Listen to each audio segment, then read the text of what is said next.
It doesn't matter where you are in life. If you don't feel blessed, you won't be blessed. You gotta know your worth before you can be worth anything. All the days when not a thing went right, all the pain, all the sleepless nights. I'm not blessed because it all went right. I'm a warrior, I'm blessed because I can't fight. When failure tried to take my mind, I wouldn't let failure take my life. I'm not blessed because it all went right. I'll never give up, I'm blessed because I can't fight. Good morning, YouTube land. How's everybody doing this morning? Hopefully great. It's a great morning. It's Tuesday morning. The sun is out and the birds are chirping and the trash queen's spewing her garbage. Leave my kids alone. Well, let's talk about that, shall we? Well, Natasha's up bright and early this morning and letting us all know to leave her kids alone. But yet, she doesn't practice what she preaches. I have seen her on too many occasions attacking other people's children. There are no boundaries where this woman will go. And children, she just uses that as a tool to get at you if she can't find nothing else. And not worrying what that will do to that child. She has no concerns about your children whatsoever. In fact, I have my doubts on how concerned she is about her own children. When she has her computer in a living room where the family all hangs out and she spews the garbage and the filth and the ugliness and the sexual remarks in front of those children. How many times has Children's Services been involved with her because of these actions? But yet she'll cast the blame on us and say, how dare you attack me and my children? But she doesn't get it. What she's doing is wrong. She needs to go in the privacy of another room in the basement like some do. She has that shed in her backyard. She could be out there doing this. But no, she's too lazy to go out there and she doesn't care about what her children see. When Natasha is attacking other people's children, to me, that's child abuse. That's a form of child abuse. That's putting that child in danger. What's the Bible say about child abuse? Let's check it out. The Bible does not specifically use the term child abuse, but what the Bible does tell us is this. Children have a special place in God's heart, and anyone who harms a child is inviting God's wrath upon him or herself. When Jesus' disciples tried to keep children from coming to Jesus, he rebuked them and welcomed the children to his side, saying, "Let the children come to me, and do not hinder them, for the kingdom of God belongs to such as these." Then he took the children in his arms and he blessed them. Folks, right there is revealing to us how important children are to the Lord. So when you make comments about somebody's child who posted a photo and say how ugly they look or they look provocative or whatever, how many of you remember when Jessica, Granny's watching, had a photo of her daughter in a swimming suit? Now, I myself never seen the photo, but it really doesn't matter. What matters is what Natasha said about it. And it was all a way to hurt Jessica, to attack her. She didn't care about the fallout. She didn't care what this was going to do to a child. She did not care. All she wanted to do was inflict pain, and at any cost.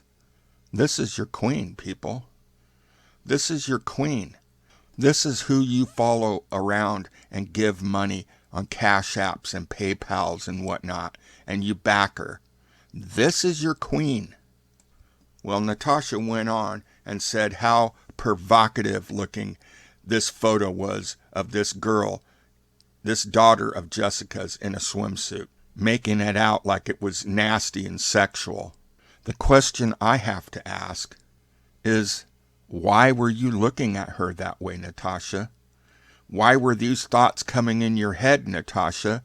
Are you some kind of a sexual pervert? I mean, I know that you are, because I've seen it. But looking at children in this manner? I don't know. I found her comments to be rather disturbing, because to make a comment like that, you have to be thinking like that. I mean, am I correct or am I off, guys? You tell me, because I don't look at little girls' photos in that sort of way. I have a daughter myself, and if somebody would have made that type of a comment of a picture of her when she was 16 or underage, I would have been questioning that person's intentions, and I would have kept my daughter far away from that person. Because I don't know about you, but the pervert flag would have popped right up, and I would have been like, yeah, this person's not going to be around my child, not one bit, not 1 second. Matthew 5:28 states, "But I say to you that everyone who looks at a woman or a man with lustful intent has already committed adultery with her or him in his heart." Okay, I know it doesn't say anything about a child, but check this out. If you're looking at a man or a woman in a sexual way, you're already committing adultery. So if you're looking at a child in a sexual way, you're already committing child molestation. And maybe I'm stretching it, folks, but it just seems awful strange to me that she would make that type of remark. But yet, do not talk about her children, but she can talk the way she wants to about yours. Now, I know Jessica. I mean, I don't know her personally, never hung out with her, but I've been on her panel a few times, and I've been in her chat several times, and I know her. I know how she talks and what she says. She does not strike me as the type of mother that would allow her child to be acting in an inappropriate way. And to accuse her or attack her of that is just wrong. It's just flat wrong, and it shows the depths that Natasha Cooper will go to attack somebody and to harm somebody and to hurt somebody. I mean, come on. Look at what she said about me last night and how she went off on me and the foul, nasty, disgusting things she said about me. Proof right there of how Natasha acts. I exposed her big time last night. I triggered her, and look what came out of her mouth. And yet she said she wasn't going to be like that in 2022. Again, I triggered her, and I made her do what she said she wasn't going to do. Because, Natasha, you can't go 5 days without saying something bad, nasty, sexual, or whatever about somebody. You can't do it. I'll bet money on it. You can't do it. Go ahead, bet me money, 'cause you'll lose.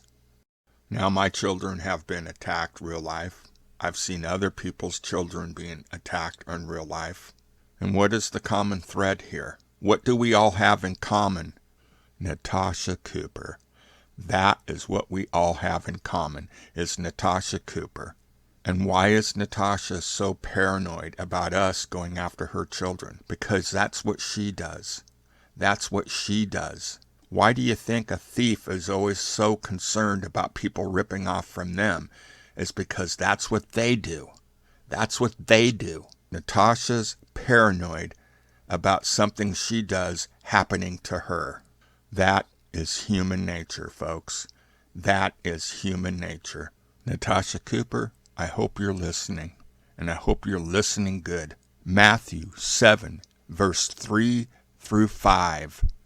Why do you look at the speck of sawdust in your brother's eye and pay no attention to the plank in your own eye?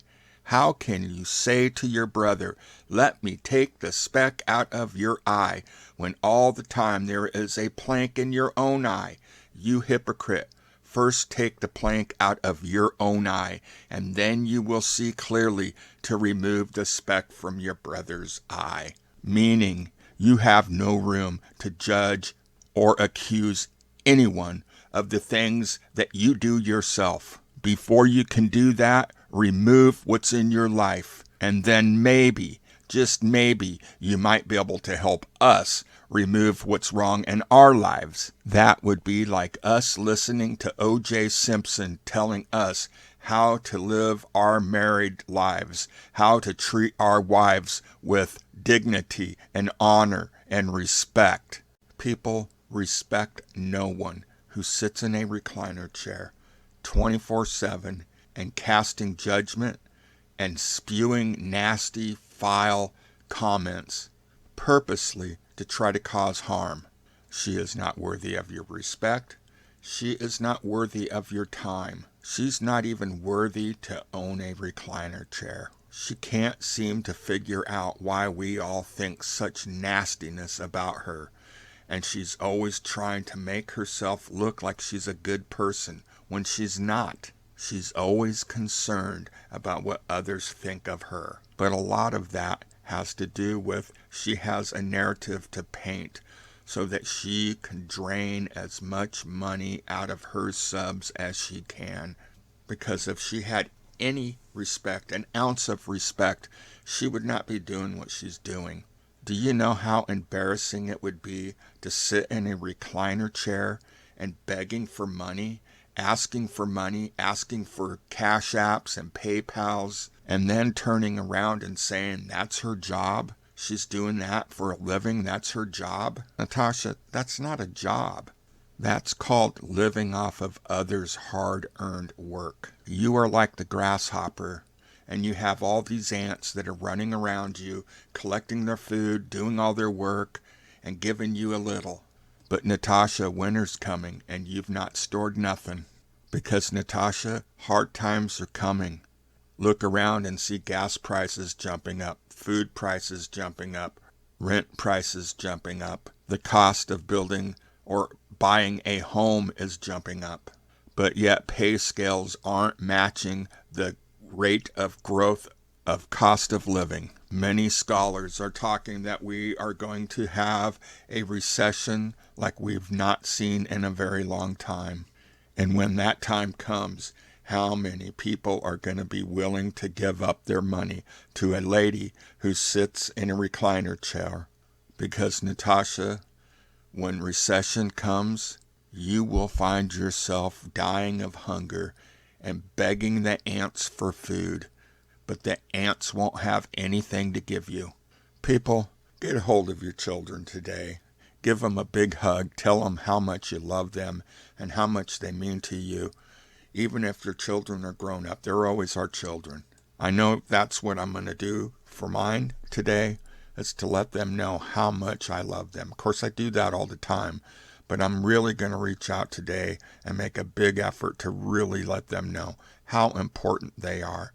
Because after reading so many messages to me from mothers who have lost children, feeling their pain, it makes you realize how easy it can happen for you, for us, to lose any of our children.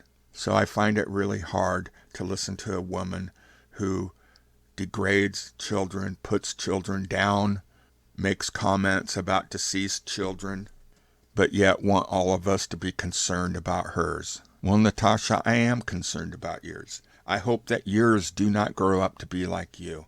I hope that they live a productive life and they don't rely on the government and they don't rely on others to foot their bills.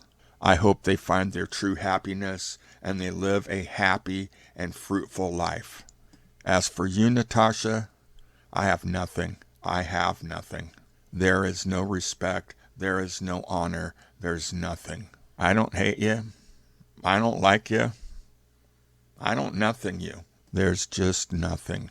Luke 3, verse 17 reads, "He is coming like a farmer at harvest time, tools in hand to separate the wheat from the chaff. He will burn the chaff with unquenchable fire." What does the Bible mean by wheat and chaff?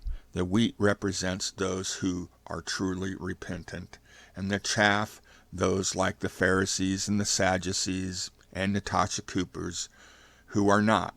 The Messiah will clear the world, and those that are worthy will be brought into his barn, while those that were unworthy will burn in unquenchable fire, meaning you'll burn in hell. With that said, folks, I'm going to let you go, but have a blessed day, and remember, give your children a big hug and let them know how much you love them.